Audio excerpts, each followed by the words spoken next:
New at 10, facial recognition technology is used all over the country. In fact, you may have been scanned without ever even knowing it. And some people question whether that technology belongs in the schools. In tonight's Spotlight on America, national investigative correspondent Josie Sturman explores the debate over security versus privacy. This is Where's Waldo? Jim Schultz uses a popular children's book to illustrate how facial recognition works, picking one face out from a crowd.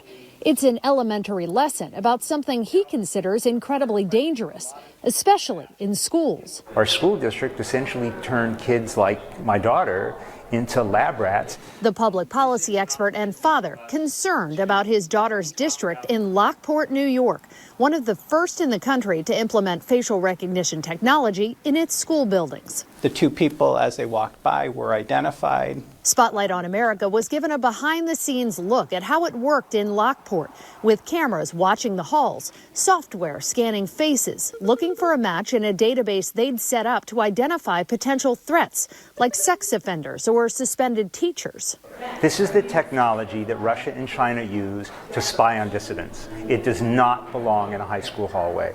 And now in New York, it no longer does, thanks to the governor who signed a state ban just weeks ago, temporarily stopping the use of the technology that uses artificial intelligence to map out unique facial features and attempts to match them to existing images. When it comes to children especially, you have these two sometimes competing concerns of privacy and safety. Ashley Johnson, a research analyst at the Information Technology and Innovation Foundation, told us there's no national framework or standard for using facial recognition. So issues like accuracy, data storage, and usage need to be clearly laid out.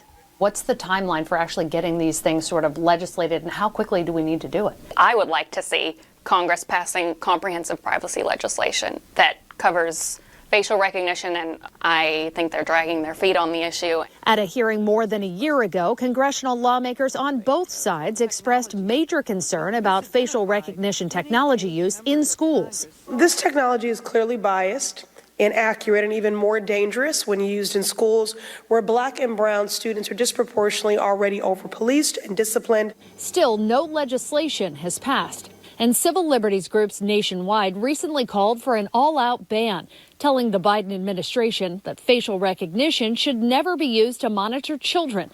Still, many schools are using it, in many cases unchecked. A group fighting facial recognition on college campuses found at least 14 major universities, including the University of Southern California, Iowa State, and University of Wisconsin, already use the technology, while another 29 would consider it. You don't judge this kind of data collection technology by what the people running it promise.